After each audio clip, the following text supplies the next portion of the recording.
Wanda vision का episodes Disney plus पर आ गया है, जिसे आप इंडिया में हॉट स्टार पर देख सकते हैं। जहां पिछले एपिसोड की तरह इस एपिसोड में बहुत सारे वियर्ड और क्रीपी सीन है जो हमें बहुत सारे ईस्टर एग और हिडन डिटेल्स देते हैं। तो चलिए स्पॉइलर अलर्ट्स के साथ सब पर एक एक कर बात करते हैं। आप देख रहे हैं मूवी इनसाइडर और मैं हूं मोहित। तो जल्दी से चैनल को सब्सक्राइब और वीडियो को लाइक, कमेंट और शेयर कर दीजिए और घंटा बजा देना। तो फाइनली इस एपिसोड में क्लियर हो जाता है कि हेवर्ड की फाइल हैक कर डॉर्सी ने जो कैटरेक्ट फाइल जिमी वू को सेंड किया था वो सेंटिनेंट वेपन के बारे में था, जिसमें विजन को फिर से बनाने और वेपन की तरह यूज करने के बारे में इंफॉर्मेशन होता है। साथ ही यह विजन के विल के अपोजिट भी है, जिसे फिर से बना क्रिएट किया जाए।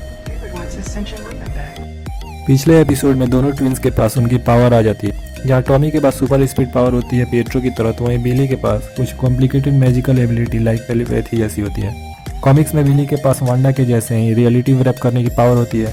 साथ ही एपिसोड के स्टार्ट में बिली वांडा से बोलता है कि उसके माइंड में बहुत सारे नॉइसी साउंड चल रहा है और एक सीन में वो आगाथा को बताता है कि यू आर क्वाइट एग्निस। सो इससे यह लगता है कि बिली के पास माइंड रीडिंग की भी एबिलिटी होती है। साथ ही इस सीन में जार्विस का भी जिक्र है और जार्विस को अल्ट्रॉन द्वारा बनाए गए सेंटिनेंट वेपन बॉडी में डालकर विजन को क्रिएट किया गया था माइंड स्टोन की मदद से। अब अगर आपको याद हो तो पॉल बेटनी ने एमसीयू में शुरुआत जार्विस के वॉइस से की थी, जैसा कि रियल जार्विस टोनी स्टार के पिता का बटलर था, जिसे हमने एंड गेम मूवी में देखा है। वांडा एग्निस के यहाँ जाती है और वह वहाँ ट्विंस को नहीं पाती, जैसे ट्विंस गायब हो गए हों और वांडा के साथ फिर से सब कुछ नॉर्मल नहीं रहता। तो यहाँ एक कॉमिक्स एवेंजर्स वेस्ट कोस्ट का रेफरेंस है, जहाँ कॉमिक्स में वांडा के ट्विंस डिसअपियर होते हैं और यह अक्सर होता है जब अगाथा हार्कनेस उनके लिए बेबी सिटिंग करती है और बाद में वांडा की पर्सनालिटी भी लेनी होने लगती है।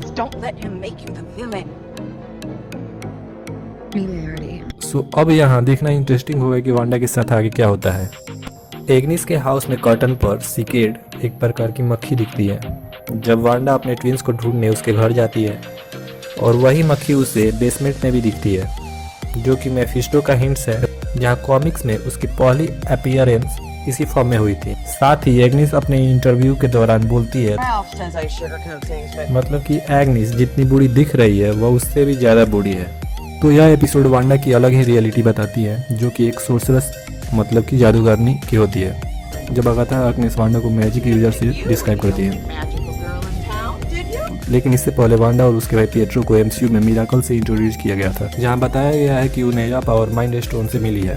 तो अब एमसीयू ने मैजिक जैसा कुछ इंट्रोड्यूस किया है, जिससे यह आइडिया मिल जाता है कि वांडा जादूगरनी हो सकती है, जिसके पास मैजिकल पावर तो पहले से थी ही, बस माइंड स्टोन ने उस पावर को अनलॉक कर दिया। और आगे शायद हम वांडा को स्कारलेट विच नाम से जाने, जैसा कि कॉमिक्स में उसे पता चलता है कि उसकी रियल माँ उससे पहले स्कारलेट विच होती है।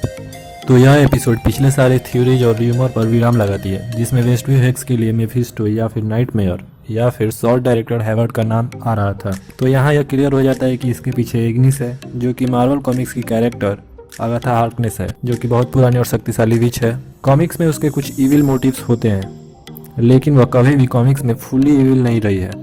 सो कॉमिक्स के स्टोरी पर ध्यान दे तो यह चौंकाने वाला होता है कि वेस्टव्यू रियलिटी की मास्टरमाइंड एग्निस है, या फिर वह किसी के ऑर्डर पर यह कर रही हो। साथ ही एग्निस ने अक्सर इस शो में अपने पति राल्फ का मेंशन किया है, लेकिन फिर भी उसे अभी तक स्क्रीन पर दिखाया नहीं गया है। तो शायद यह भी हो सकता है कि जैसे आगाथा ने एग्निस कैरेक्टर बनाया था खुद को हाइड कराने के लिए, वैसे ही राल्फ फेक ने वो किसी मार्वल के विलेन के लिए। आगाथा का टाइटल सीक्वेंस द मॉन्स्टर्स के लिए एक ट्रिब्यूट है, जहाँ दोनों के टाइटल फॉन्ट सिमिलर हैं, जो कि 1964 में आई एक सिटकॉम है जो 2 सीजन चली थी। एपिसोड 7 पोस्ट क्रेडिट सीन के साथ खत्म होता है, जिससे पता लगता है कि मोनिका को भी आगाथा पे डाउट है।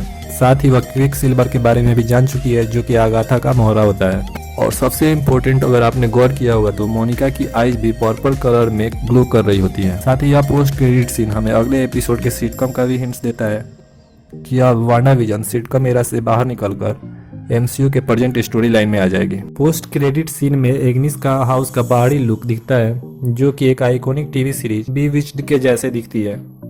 वांडा विजन के वेस्टव्यू का पूरा एक्सटीरियर वार्नर ब्रोज के रेंज लोकेशन पर फिल्माया गया है, जो 1950 से बहुत सारे आइकॉनिक सिटकॉम और मूवीज के एक्सटीरियर के लिए घर जैसा है। तो ये रही हिडन डिटेल्स वांडा विजन के एपिसोड से। अगर मेरे से कुछ मिस हुआ हो तो आप कमेंट्स में बताएं। साथ ही अगर आपको मेरी मेहनत थोड़ी सी भी पसंद आई हो तो वीडियो को लाइक, कमेंट, शेयर और चैनल को सब्सक्राइब जरूर करें। मिलते हैं किसी नए वीडियो में किसी नए टॉपिक के साथ, तब तक के लिए बाय।